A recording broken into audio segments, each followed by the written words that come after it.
Sir, one general question. Go ahead. In the sense like it's very nice exposition of lot of topics in pulsars.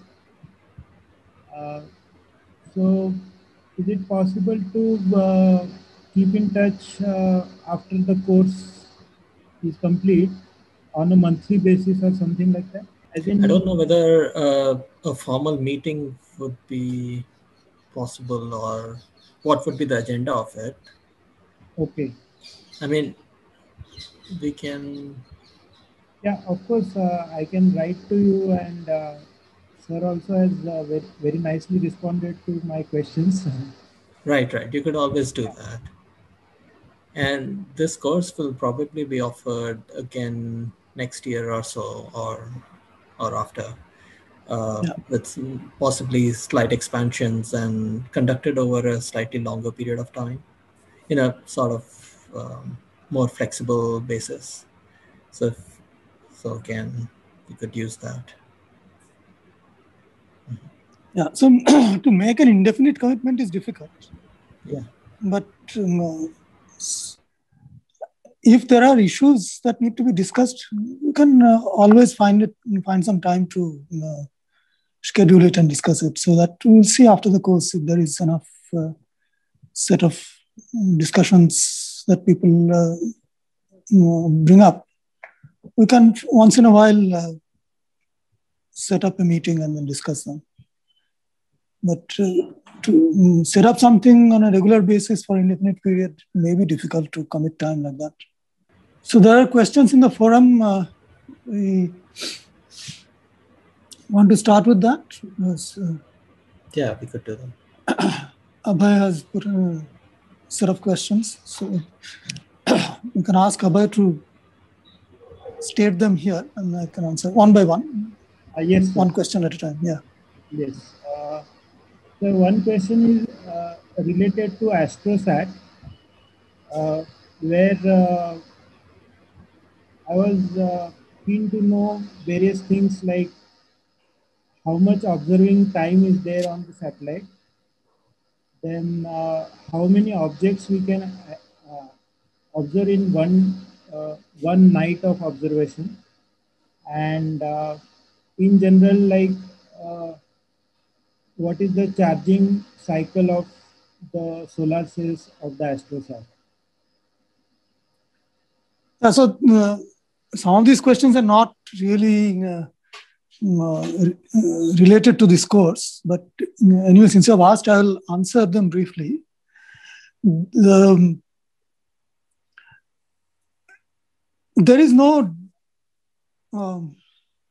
it's not like ground-based optical astronomical observatories which require night to observe something, right? So there are two telescopes which are affected by presence of sunlight. That is soft X-ray telescope and the ultraviolet imaging telescope. They operate during orbital night. So the AstroSat orbit is 98 minutes.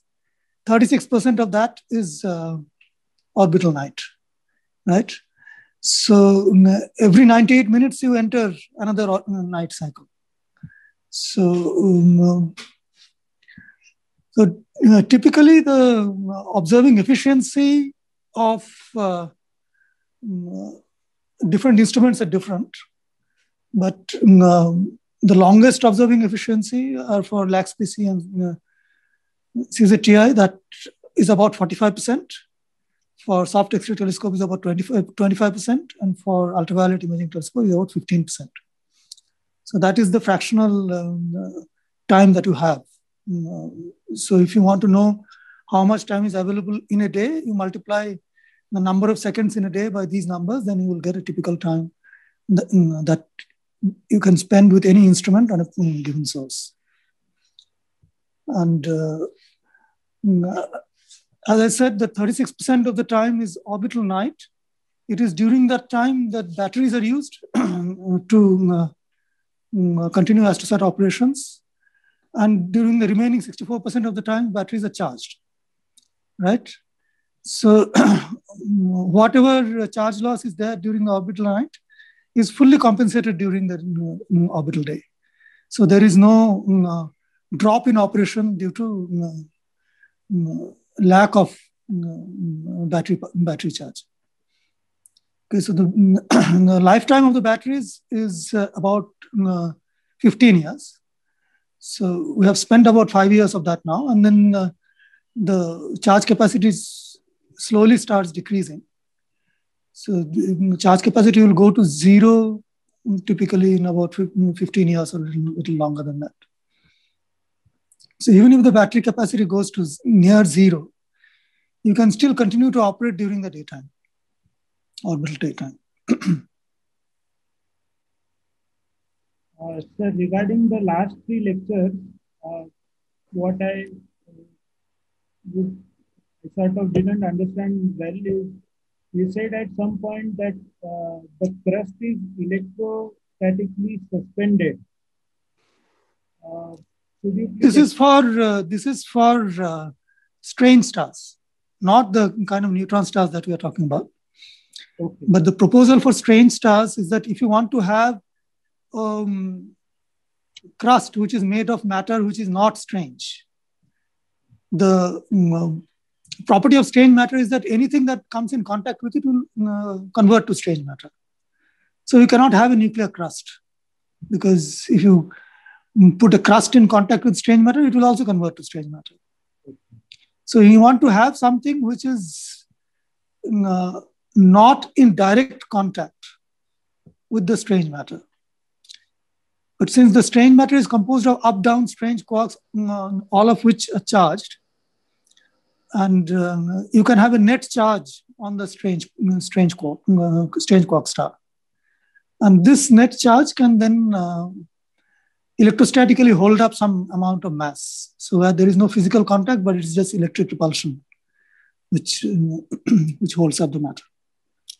So some small amount of matter which can act as the crust can be held up without being in physical contact with strange matter. So that's what is the proposal. We don't know if it really happens in practice. This is a theoretical proposal. You had some other question about lightning. Yes, sir. I was wondering the order of magnitude, how does it compare with the terrestrial lightning, the polar discharge? Okay, so you have to see what exactly you're trying to compare. The easiest thing to compare is the energetics, right? How much energy is being produced per second in the electric discharge in pulsar magnetosphere as opposed to electric discharge in lightnings on Earth. So do you have an estimate of the latter? How much do you think is released? So if you're trying to compare, you need to have some idea about one. So how many lightnings do you think happen on Earth typically? Sir, I have to figure this out actually, but I thought it's amusing to compare, so I posted that way. So in the Earth, on an average, sees about 40 lightnings per second. And the average energy budget of a lightning is about, so of these 40 lightnings, 25% is cloud to ground. Remaining is either cloud to cloud or intra-cloud. So most of them are cloud to cloud or intra-cloud. A fraction of them, 1/4, come to ground. So, and the typical energy budget of a lightning is about 1 billion joules. So 10 to the power of 16 hertz. Okay. So you multiply this number 40 per second with this typical energy, then that gives you the typical energy produced per second in Earth's lightning is about 4 times 10 to the power of 17 hertz. The typical energy produced in polar discharge on pulsars for 1 second pulsar is about 10 to the power of 31 hertz.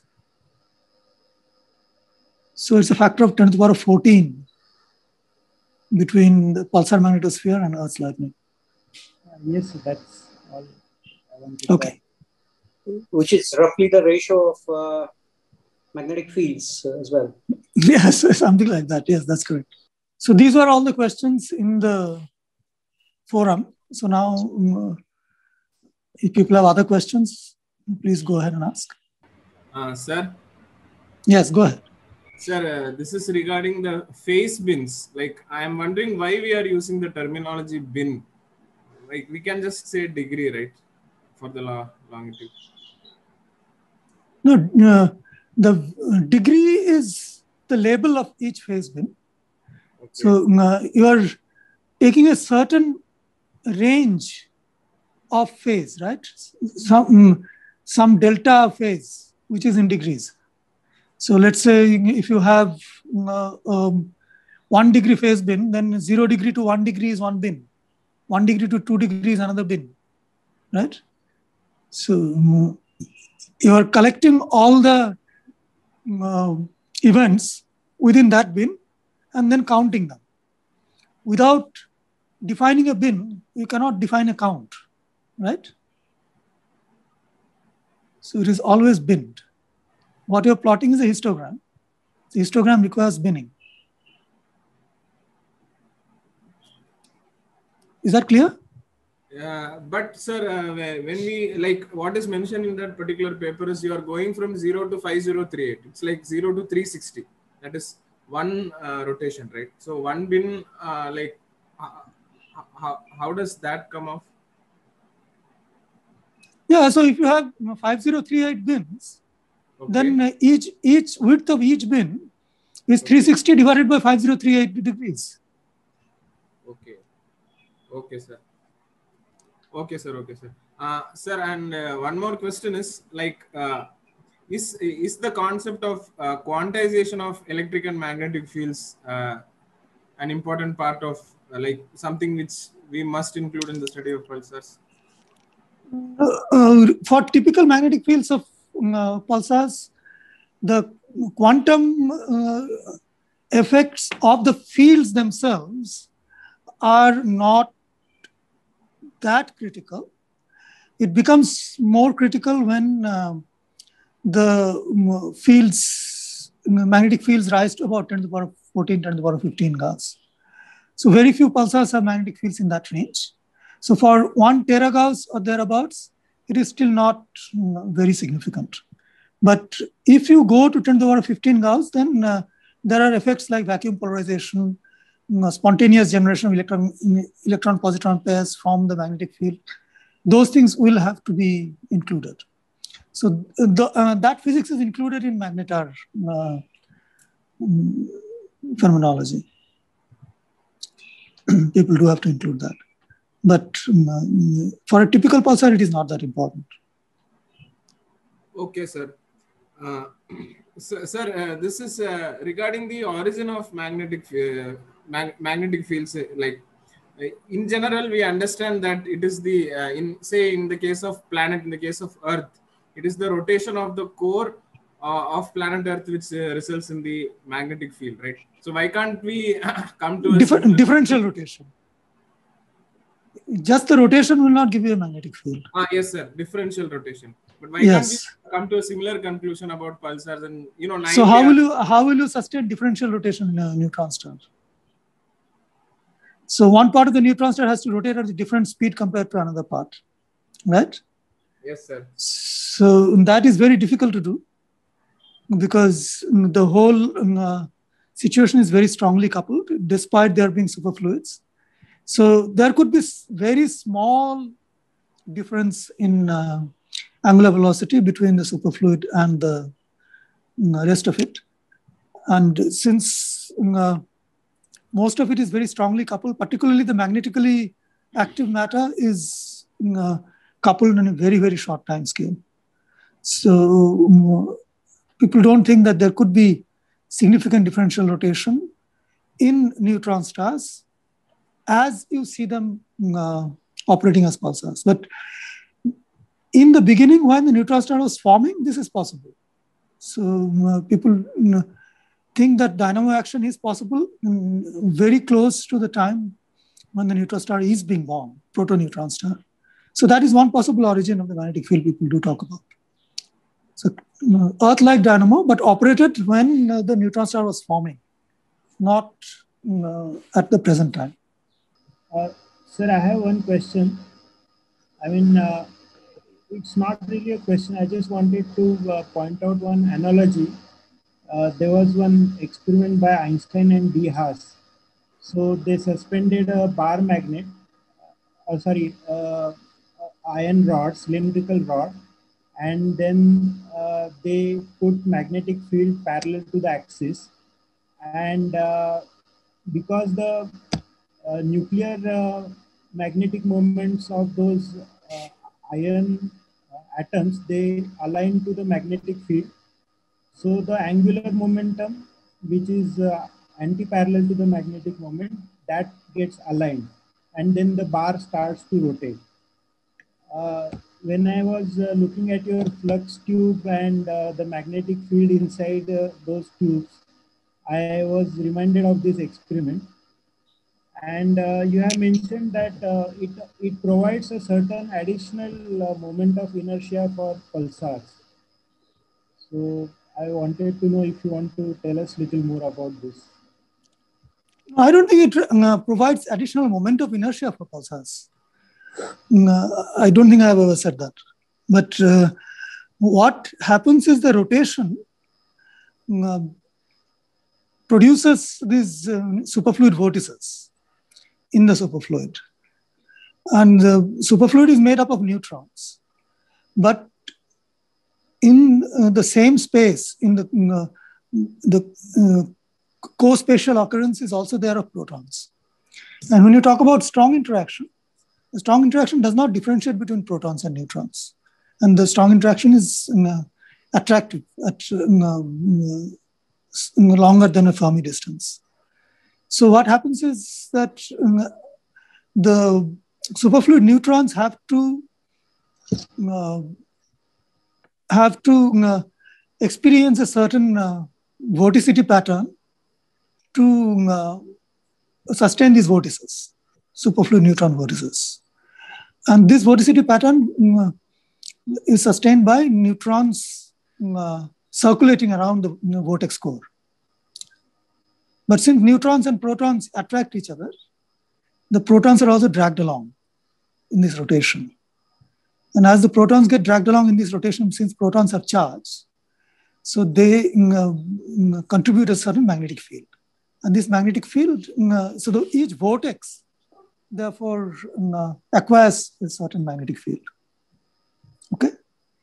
And so in the core of the vortex, this magnetic field can be pretty high, about 10 to the power 15 Gauss. Except all this magnetic field will then also add to the total magnetic field of the neutron star, but it's a very small fraction. So it's if you add up the vortices, magnetic field of all the vortices together, and then distribute it over the entire surface of the neutron star, the net average magnetic field due to this comes out to be a milligauss or something like that. So, so it's not something that you will see in the background of a teragauss field. But it will be along the rotation axis. It will be along the rotation axis, yeah.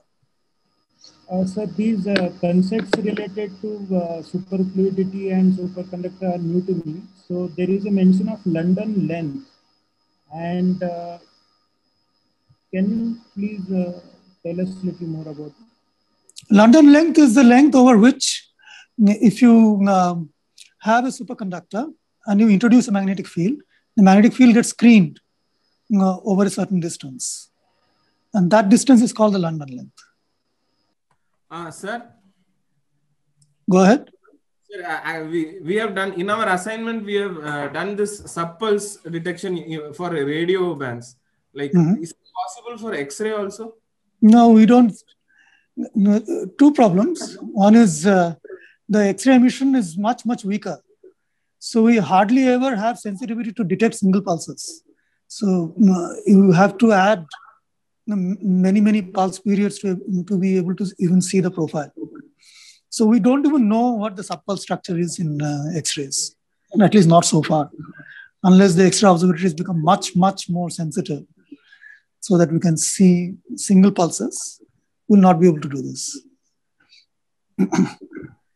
But suppose you do take a long sequence and autocorrelate it, okay, you might see shoulders and knees in that distribution, which will be very grainy, but you might be able to identify a scale on which there is certain level of, relatedness.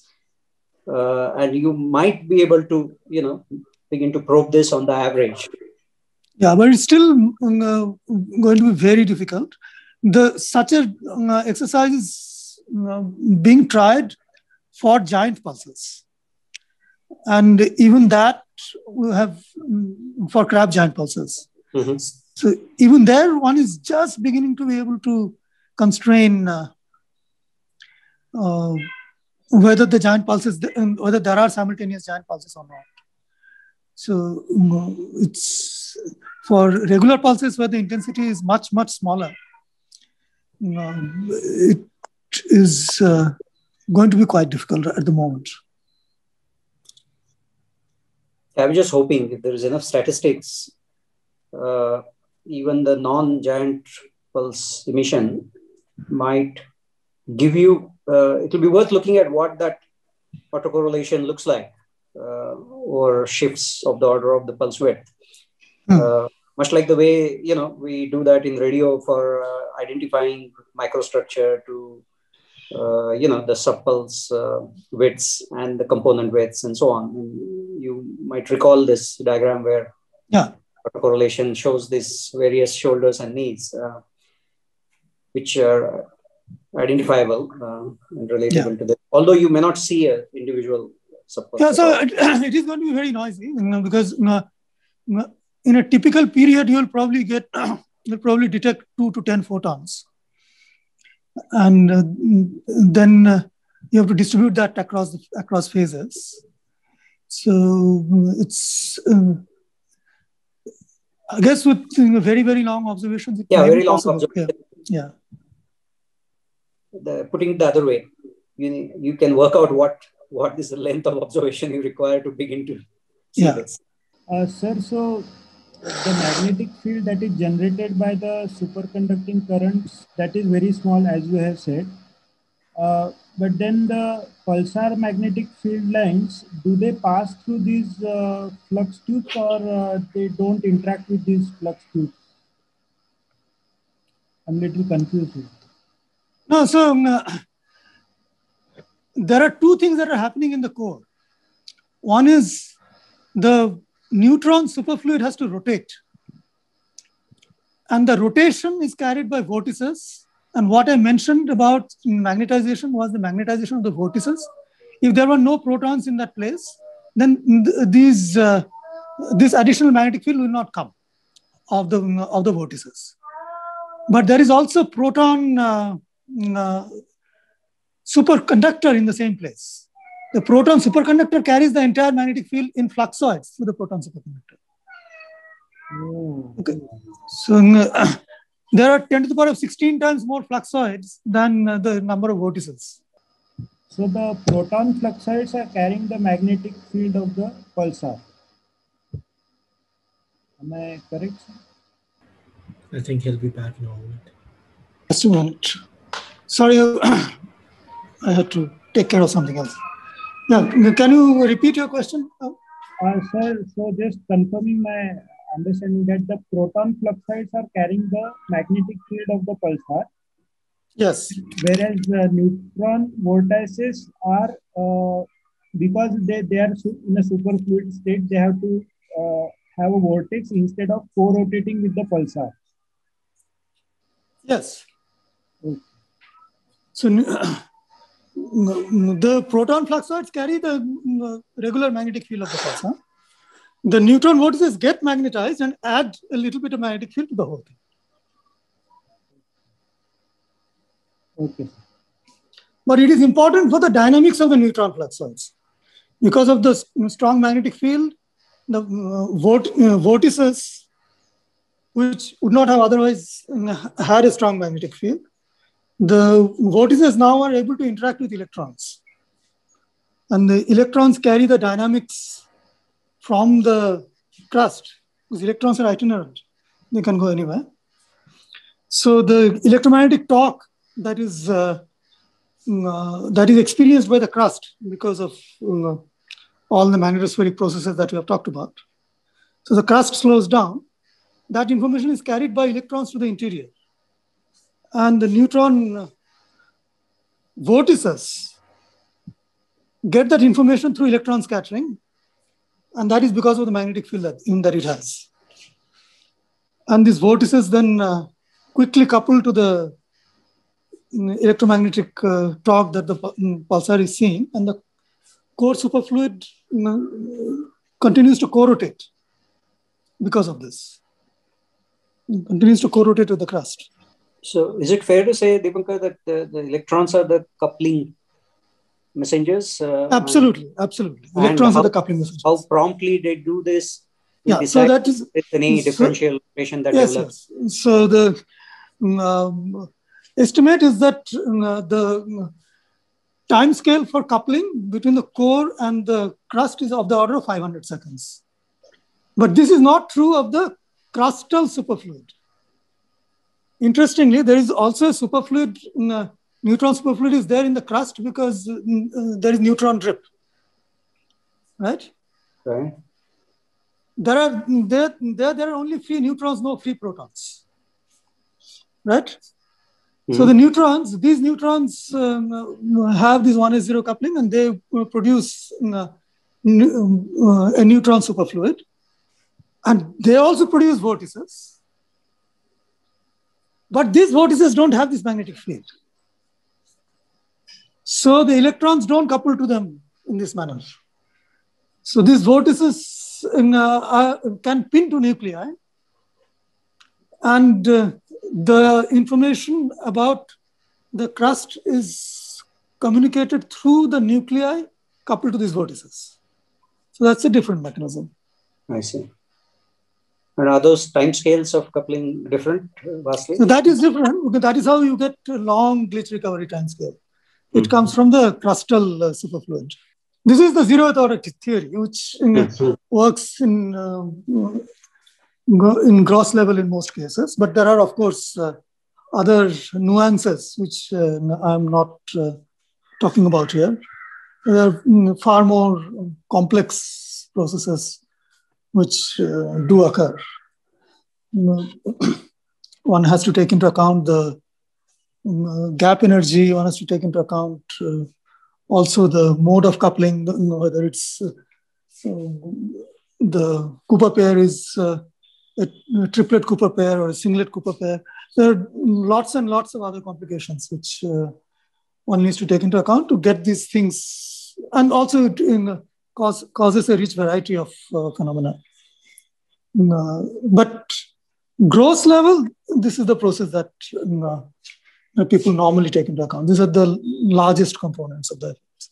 So almost everything other than the neutrons is actually making these things interesting. Yes. Pure neutron star, one would have, I mean, apart from the size that mass also you mentioned. Yes, mass. That's right. So since I know nothing about this, I just to help me understand the London length aspect that you mentioned about screening length is just to understand the analogous situation. Is it fair to think of skin depth?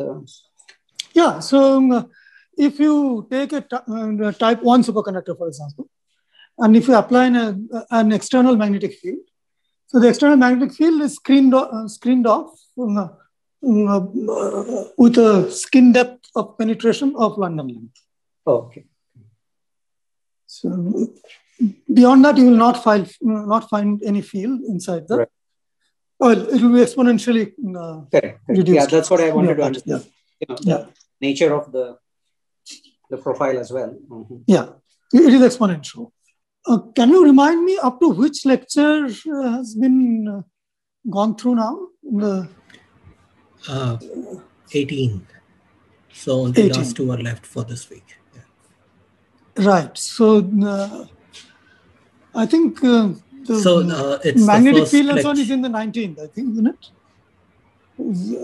I did talk about some of this superfluid superconducting business. Is it already done? No, I it's think in it's 19? 19 Yeah, and 20. it's in 19th.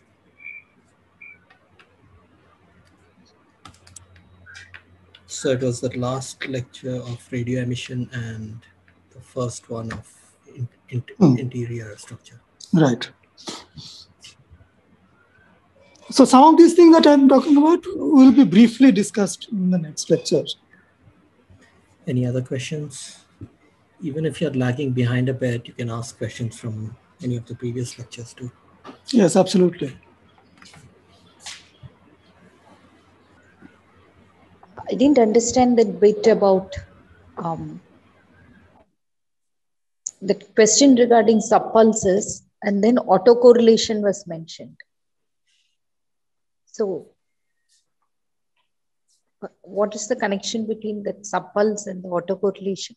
I think Desh was talking about autocorrelation there. Yeah, maybe Desh can elaborate this a little bit.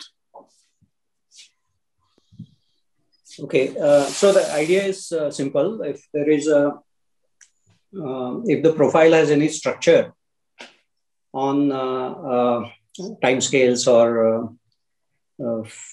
rotational phase scale, where ups and downs are seen on certain scales, then you would see manifestation of that in the autocorrelation function, where it's like sliding the profile or the other, its copy, and you will find maximum correlation, of course, when things are not shifted with respect to each other.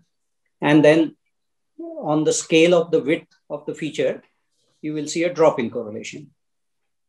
Now, based on different components or different aspects, which might have different characteristic widths, you will see different amounts of drops associated with the intensity in those features. And of course, when you slide it completely out of the window width, you will get 0. So on the way, you will find that the profile of autocorrelation will pick scales on which things are internally sort of correlated. And that, I thought, on the average, might show up. It certainly shows up in the smoothly sampled radio profiles. Yeah, so, but you will need to have a light curve for this to do the autocorrelation. Yeah. So, of course, we use a bin light curve, and will be. So, it depends on at what time resolution you want to do the light curve. Yeah, so it can be done the other way also, where you construct an average profile. Okay. You take a full, all set of data and construct an average profile, and then do this autocorrelation on that, which might work equally well. Of course, you will lose out on the very transient narrow features like the microstructure, if there is any. Yeah, so even a short, because if you want to look at subpulses, you don't want that information to be averaged out. So not fully average, but enough to gain, what should I say, definition of something.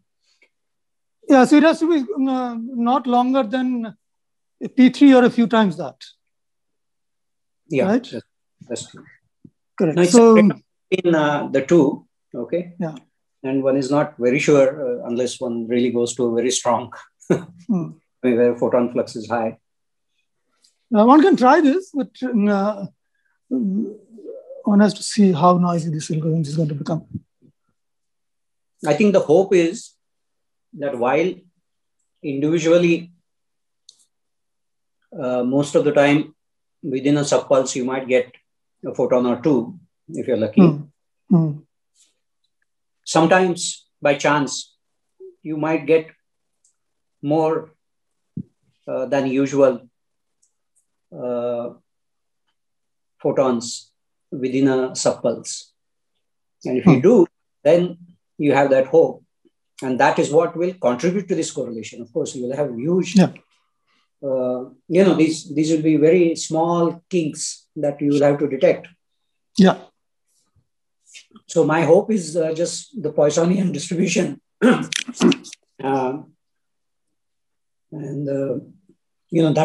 That might help you at times. It might help. One can try it and see at what level one can dig it. Efficiency of identifying such things will be very low, because you're depending on this probability of having once in a while, more photons in a certain window. Yeah. But keeping that in mind, still there is a potential hope. Yeah, sure. Sir, I have one question. Somewhere it is mentioned that accretion on neutron star is a more efficient process of energy conservation than the hydrogen to helium fusion. Conversion, not conservation. Okay, sir. So why? Conversion, yeah. So because if you look at it as a fraction of rest mass, when you go from hydrogen to helium, you release 0.7% of the rest mass in energy, right? Okay, sir. Right, because you will take 2 protons, each with 938 MeV rest mass, and you take 4 of them and make it into a helium nucleus. The amount that you have gained in binding energy is about 6 MeV or so, right? So out of per nucleon. So out of 938, you have gained about 6 MeV. So that's about 0.7%, right? That's the amount of energy you generated. On the other hand, if you drop a proton onto the neutron star surface, you have released 30% of the rest mass as gravitational binding energy. So that's the difference. Again, going back to this supples and the autocorrelation business, maybe I don't understand any of it, but there was a carousel rotation period which was mentioned. That is P3, yeah. Yeah. Does the relation between the rotation period and the carousel rotation period, their relative values enter anywhere in this autocorrelation that was mentioned? Indirectly, in terms of the cut that you will see, that you sample as an observer, will sample certain number of subpulses at any given time. And the rotation rate may not have any influence on it, but certainly the arrangement, the pattern of subpulses or these subbeams or sparks will have. So the level of, what is the fractional width of the subpulse with respect to the pulse window, of course, including the effects of viewing geometry, will have relation. But not the rotation rate per se. That might decide how the drift is seen. Yeah. So you have this carousel which is rotating at a certain period, and your subpulse pattern will repeat in that period. However, this whole process is sampled once every rotation period. So as far as the observer is concerned, the observer is sampling this whole process once every rotation period. So that is how the rotation period will come in. It's just a matter of viewing the process, viewing the carousel rotation. So it will have some effect, as this says. And it will have more significant effect to the kind of probe one was talking about, where how long it will take before you wash out the distinct presence of a subpulse because it's drifting. The rate will decide on the time scales over which if you integrate, you would have washed out the individuality of the subpulse. In fact, that is also, many people are trying to relate that to the stability of the profile. The scale on which you get a stable average profile is also tied up with the carousal period. That will define one of the early time scales on which the stability. So if the length, the length of your observation is not long enough, would you expect to see the polarization pattern also to be not stable? Unless the polarization flips are occurring on short time scales, which of course they do occur within the pulse, and that's really short time scale. But in terms of that pattern itself changing to something else, or one has not seen those kind of changes, except so that I think appears reasonably stable. What might happen is you might sample different parts of the curve highlighted by the subpulse location preferentially as you go along.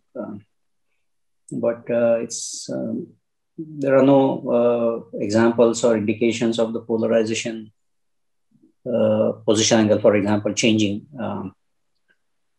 over time of typical observations. Within the pulse, of course, it changes, and it might even have jumps. Right. So and this is correct. So whenever you talk about polarization pattern that has something intrinsic to do with the pulsar, we are talking about mode-separated polarization profiles, because the switch between orthogonal modes can happen very fast and at an unpredictable rate. So first, let us assume that we are talking about the fact that we have identified these two different orthogonal modes. We have separated them out, and then we are looking at the pattern. And this pattern seems to be quite stable, very stable. In each subpulse, you sample one small part of this polarization pattern, but not the whole of it. So how often and what parts you sample will depend on the subpulse occurrence and your observation. But the underlying pattern, once you have mode separated them, seem very stable. It's not subjected to any quick changes. There are the radiation mode flips or mode switching that a pulsar might show when some of the polarization characteristics may be different. But those are rare changes in pulsars. So it was just now mentioned that the polarization flip can take place even in the middle of a subpulse. And in the case of nulling, it was mentioned that it never takes place during a pulse. Yeah, one has not recognized a nulling which has happened in the middle of a pulse. But of course, a pulse, when you sample a small subpulse, which is a very small window of time. So one has to keep that in mind also. Abhishek, you can unmute yourself and ask the question. Sir, my question is related to the core and cone emission. I stumbled upon few literature that mentioned that particular emission is from core region, some from conal emission. Can you explain a little about it? Yeah, so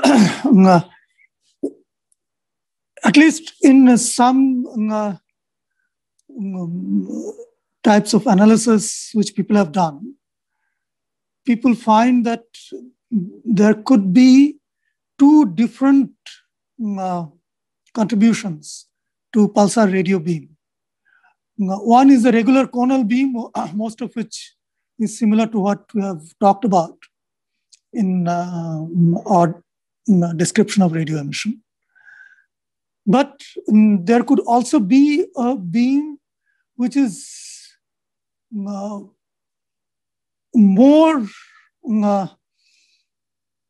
likely circularly polarized, with linear polarization not showing the kind of S-curve as you would otherwise see in a conal emission.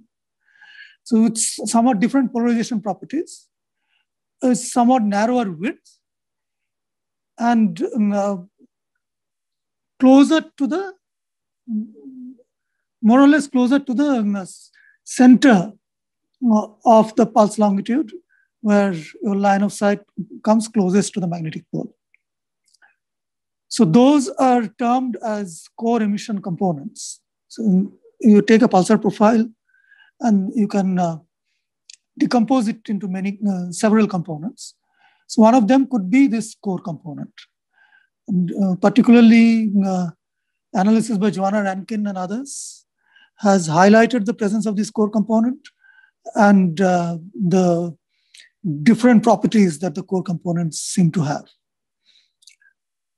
Although in some other analysis, people contest the existence of a physically different core component. But be that as it may, there are components which you can distinctly recognize in pulsar profiles, and they probably have somewhat different polarization characteristics. So that's all I can say at this point about core and cone components. Desh can also add if there is something pertinent. Yeah, I might just add that even the spectral characteristics of the core and conal components are shown to be distinct. And it's not just sort of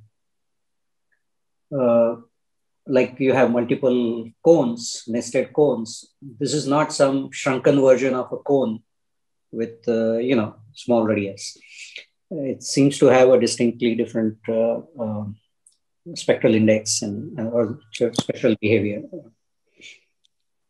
But there are, as Dipankar said, there is another school of thought where people think it's all just patchiness and there's nothing called a specific different nature of this, component like core and conal. The core component also shows this drift business? No, it doesn't. No. Yeah. It in fact shows least variability among the components.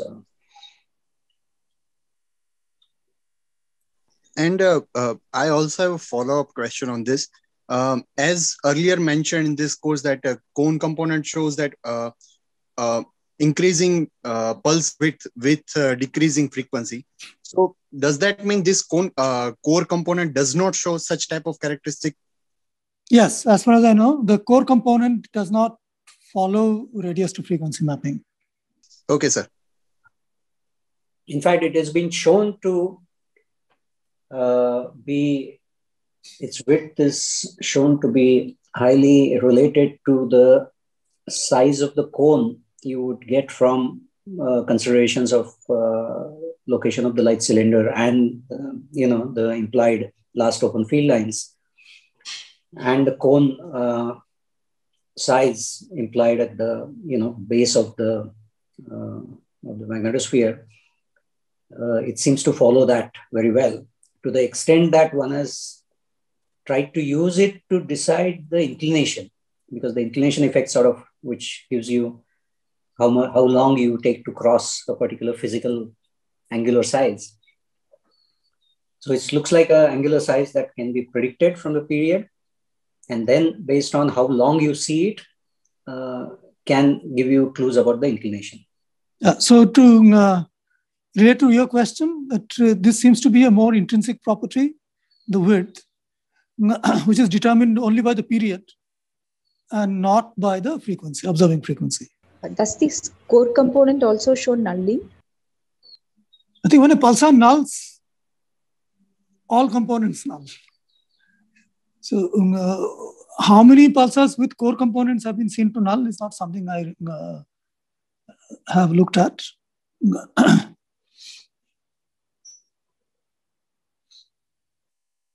And it was mentioned that when a pulsar restarts after nulling, or that's I don't know, some transient sort of effect or something was mentioned. It